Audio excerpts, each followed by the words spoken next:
भूमिका पानीपत का रणभूमि।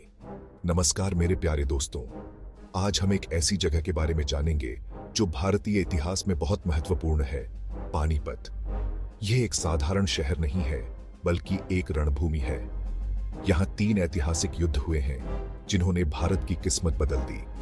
इन युद्धों ने शासकों को बदल डाला, उन्होंने संस्कृतियों को प्रभावित किया और उन्होंने हमें कई कहानियां दी जो आज भी प्रेरित करती हैं। आइए इन युद्धों को समझें और उनसे सीखें।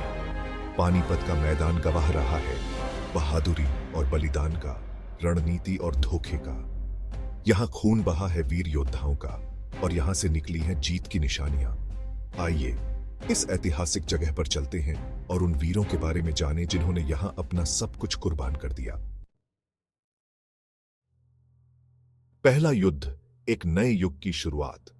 सन 1526 में पानीपत के मैदान पर 2 सेनाएं आमने सामने थीं।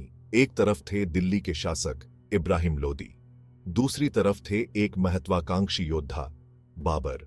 इब्राहिम लोदी के पास विशाल सेना थी, लेकिन बाबर की सेना छोटी होने के बावजूद अधिक कुशल थी। बाबर मैंने युद्ध में नई तकनीकें अपनाई। मैंने तोपों का इस्तेमाल किया और अपनी सेना को रणनीति के साथ फैलाया। परिणाम स्वरूप लोदी की सेना हार गई और मैं जीत गया। इस युद्ध ने भारत में मुगल साम्राज्य की नींव रखी, जिसने कई सदियों तक भारत पर राज किया।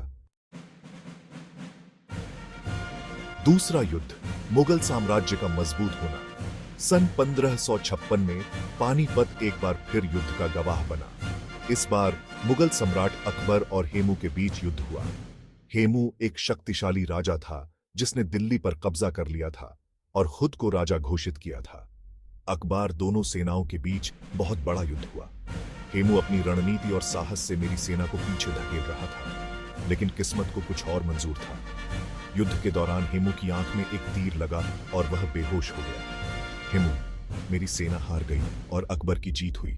इस जीत ने मुगल साम्राज्य को और ताकतवर बनाया। तीसरा युद्ध, मराठा प्रभुत्व का अंत। सन 1761 में पानीपत में तीसरा और सबसे बड़ा युद्ध लड़ा गया। इस बार लड़ाई मराठा साम्राज्य और अफगान आक्रमणकारी अहमद शाह अब्दाली के बीच थी।